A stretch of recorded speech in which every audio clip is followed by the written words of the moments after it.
G'day trendsetters, and Tuesday the dog sitting down here. Coming to you today, not with my review of this lovely Basso Polter carbon and gravel bike. That may come later, no promises. Rather, the group set that is fitted to this fine machine, none other than Campagnolo's Ekar GT. GT is less spendy than the OG version of Ekar, which features many carbon fiber pieces throughout the group set. This new variant utilizes a lot of aluminium, or aluminum if you prefer. Obviously there's a little bit more weight, but less cost as well. However, there's also quite a lot of versatility with this new group set, more on that later, and some really nice improvements versus the OG Ekar group set. It's still mechanical and it's still 1x13, and I don't believe there's any plans for an electronic variant of this drivetrain anytime soon. Who knows, I digress, but it's time to now crack on with the review. The name Campagnolo is pretty synonymous with the world of cycling. The company was founded way back in 1927 by Tullio Campagnolo. He kicked off the company by inventing the quick release, which is mostly gone by the way of the dodo, considering many bikes nowadays utilize through axles, but at the time the quick release did not exist. Rather, these intrepid riders were using wing nut type devices to keep their wheels attached to their frames. Could you imagine dealing with that? Cold hands and such? Less than pleasant. Anyway, all of that led to Campagnolo becoming a legitimate company, and here we are in the 21st century with a 13-speed mechanical group set thanks to Campagnolo. Just like the OG Ekar, Ekar GT is still intended for the gravelly roads less traveled. I mentioned earlier versatility. This group set is designed to cover just about every variant you can think of relating to riding on the gravelly roads less traveled. Whether you're into racing, riding with your mates, taking heaps of photographs, cruising around at tourist pace, bike packing, credit card packing, slack packing, whatever your thing is, this group set could have you covered. Campagnolo supports all of that versatility with 4 different cassette options for this group set. There's 9 to 36, 9 to 42, 10 to 44, which incidentally was my absolute favorite cassette on the OG Ekar group set, and the all-new 10 to 48 cassette. And if you were paying close attention earlier, I mentioned 9. That's right. Some of these cassettes have a 9-tooth small cog. That is pretty crazy stuff. Moving over to the crankset, there are several new chainring options. Firstly, starting off at 36 teeth and going all the way up to 44 teeth, with chain rings in between, spaced out by 2 teeth increments. Additionally, the cranks are available in 170, 172.5 and 175mm. However, I think Campagnolo would be doing themselves a favor if they considered producing a 165mm size. If you think about it, if you take a 36 tooth ring and pair it with a 48 tooth cog on the cassette, that's a pretty tasty low gear, and it might cover the needs of those bike packing types who are only interested in a single chainring configuration. I'm not into bike packing. I prefer slack packing, etc., credit card packing, whatever you desire to call it, and I still prefer a 2x, but this drivetrain with those 2 gearing options is serious food for thought. I reckon now is a good time to cover the changes between the OG Ekar group set and the Ekar GT group set. The Ekar GT brake levers have been redesigned with improved comfort in mind. Momentarily, I'll cover the shifting operation of Campagnolo Mechanical because it's quite different to what you might be used to if you've been riding Shimano or SRAM mechanical drivetrain systems. The other improvement relates to brake hoods, and this will depend on what handlebar you may have used with OG Ekar. Sometimes there was a rather uncomfortable bump point in the hood where the brake lever body met the handlebar. I'm pleased to say that issue has been completely resolved. Going beyond that, I like the texture Campagnolo has utilized on the brake hoods. I almost never wear gloves when riding, barring the coldest of days, and I've had no hand discomfort issues thus far riding these new texture brake hoods. There's also a greater range of brake lever reach adjustment, which is perfect for those riders who have smaller hands. It's always nice to bring that brake lever a little bit closer to the handlebar if needed.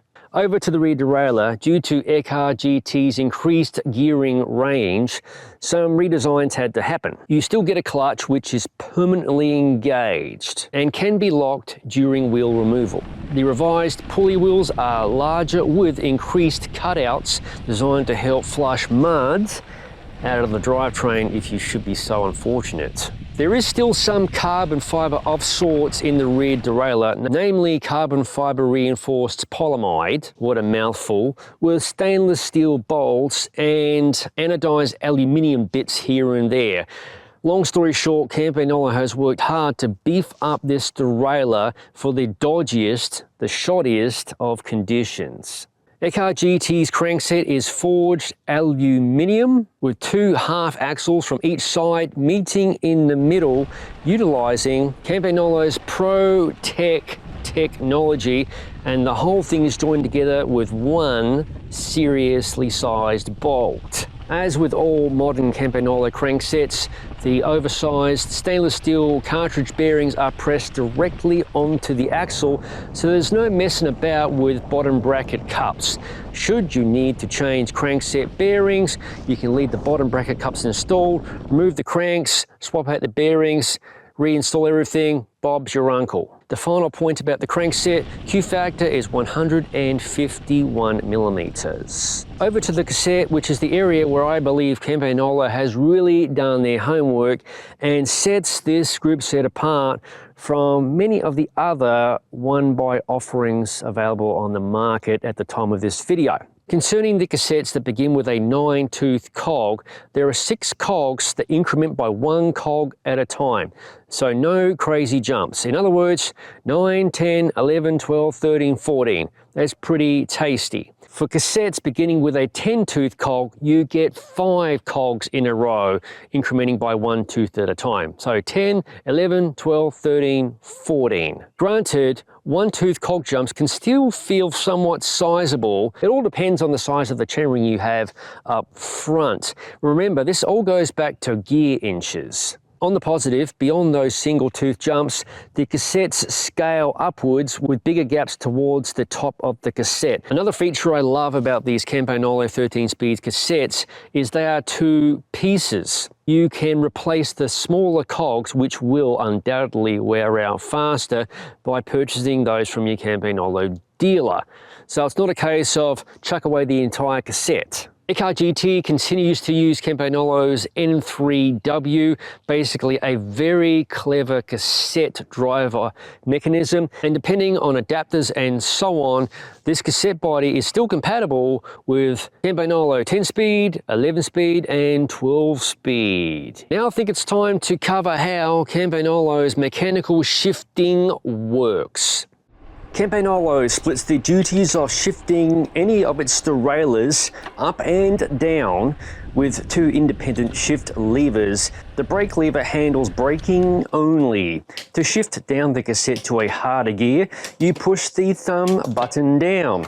With Campagnolo Ekar GT, you get 1 gear change per button push, which is a departure from Campagnolo's Chorus Record and Super Record mechanical group sets that allow multiple shifts to a harder gear, depending on how far you push the thumb lever. One big positive with Campagnolo, there's no confusion or hesitation. You execute a gear shift and you are rewarded with a resounding and positive clunk, especially on the downshift. To shift up the cassette to an easier gear, you push this gear lever to engage 1, 2 or 3 shifts. How many gears are shifted up the cassette depends on how far you push the mechanical lever, but 3 is the maximum. This feature is handy for those times when you may encounter a tight turn, only to be greeted by a steep wall and need to dump to some much lower gears in a real hurry. If you've ever raced cyclocross, you know exactly what I'm talking about. Trendsetters, I've covered the technical aspects of Ekar GT and how Campagnolo's mechanical shifting works. Now it's time to find out how Campagnolo Ekar GT 1x13 speed rides. I've admitted many times I prefer 2x versus 1x, but with Ekar GT, Campagnolo has narrowed the gap to a 2x mechanical drivetrain, especially with their well thought out 10-44 and 10-48 cassette options. Paired with a 38 tooth chainring and either of those cassettes, even flatter terrain with rolling hills feels spot on, with progressive gearing well spaced, but not to the point of being ultra annoying with noticeably large gaps.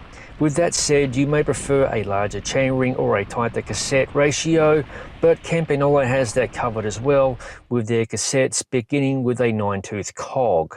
The manner of shifting gears with Campagnolo's thumb shifter and return shifter behind the brake lever won't agree with everyone, but I feel the hand motions required to operate Campagnolo's mechanical shifters take less energy than any other mechanical group set on the market. The C-shaped thumb shifter is easy to reach from the hoods or the drops, which cannot always be said about Campagnolo's regular thumb shifter button. Should you wear thick winter gloves, there is no confusion when shifting with Campagnolo Ekar GT. I mentioned this earlier, comfort is enhanced with the brake lever design and hood texture.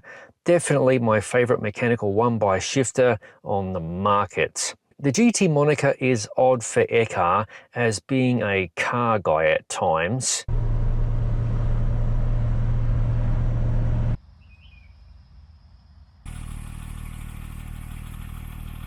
My mind says GT is a higher end option, as you would expect from a performance car with a GT option.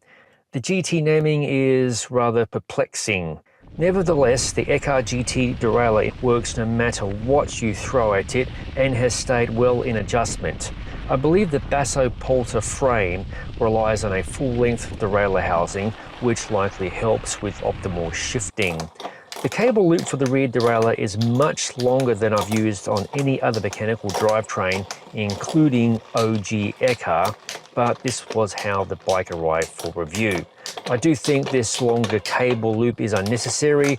OG Ekar shifting was fantastic using a shorter cable loop. Ekar GT adds a modest amount of weight and less cost versus OG Ekar, and I feel Campagnolo has almost made OG Ekar obsolete with GT. Much as I love OG Ekar's higher end components, especially that carbon fiber crankset, OG Ekar is a hard sell when you consider how well GT performs. I didn't cover Campagnolo's brakes earlier. These calipers are produced by Magura and use Campagnolo's own brand of mineral oil. Love the mineral oil, and the performance of Campagnolo's hydraulic brakes are top notch. Excellent modulation, power, and great feel from the hoods or drops. One negative that persists with Campagnolo brakes is there isn't much clearance between the brake pads, which leaves little to no margin of error for a bent rotor. I've found 99 out of 100 rotors have a little wiggle of some sort from the factory, so laser straight rotors are recommended. Don't be shy to bust out your truing tools. In my humble opinion, if you desire the best 1x mechanical drivetrain currently on the market that happens to be stylish and stands out from the crowd, you have a dilemma. OG Ekar or Ekar GT. Your decision will depend upon budget and your need for gearing range. Final point, Campagnolo really needs to produce an electronic variant of Ekar, preferably wireless, because people are screaming out for it. So there you have it, trendsetters, my review of Campagnolo's fantastic Ekar GT group set. A group set you might find worthy of purchasing for your very own gravel bike. I sincerely hope that this review went some way to helping you making an informed purchase decision, because nowadays there are so many group sets and bikes and every other component on the market for gravel bikes. It's kind of mind-bending. With that said, thank you for watching. If you haven't already, please consider subscribing to the Gravel Cyclist YouTube channel for real world, no bullshit gravel bike component group set videos such as this one. Real world, no bullshit gravel bike reviews, other product reviews, ride experience videos, and my favorite, sometimes involving the dog down here, Tuesday. Hello.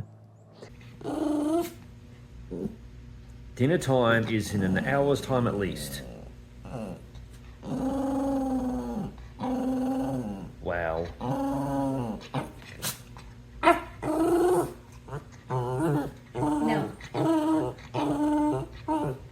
We've reached DEFCON 4.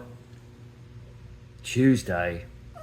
You need to learn some manners. As all of it is released to the channel, I'll see you in the next video.